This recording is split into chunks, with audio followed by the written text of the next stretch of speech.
સો તમારે કોઈ વાર એવું થયું છે કે તમારી રિલેશનમાં ઇશ્યુઝ આવ્યા હોય, કારણ કે જે ન્યૂઝ છે એ તો તમારે પ્રિન્ટ કરવાની જ હોય, and you have so many relation with so many people, so how do you handle that? અને તમારો એક એવો એક્સપિરિયન્સ જણાવો.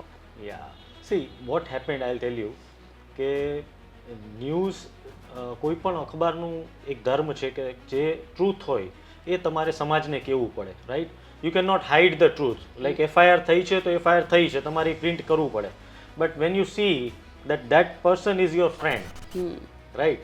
So at that point of time તમારે એ નક્કી કરવું પડે કે ભાઈ ફ્રેન્ડ બરાબર છે પણ કે તમારે એ ન્યૂઝ પ્રિન્ટ કરવાના જ છે, બીકોઝ એફઆઈઆર થાય એટલે that means that news will go in the print. So sometimes I have to balance, but sometimes it's difficult to balance the relation and the flowers, chocolates મોકલો. How do you deal with that? I don't think so. They understand. See, આજે કોઈને ત્યાં income ટેક્સની raid પડે, right? Now if industrialist or a builder or some friend, હવે friend ભલે હોય પણ ઇન્કમ ટેક્સની રેડ પડી છે તો પડી છે, so I have to print that, so he should also understand and they will understand, right? So એમાં ક્યારેય એવો પ્રોબ્લેમ નથી થતો. હા, ક્યારેક એવી મુશ્કેલીઓ થતી હોય છે, બટ વી હેન્ડલ ઇટ.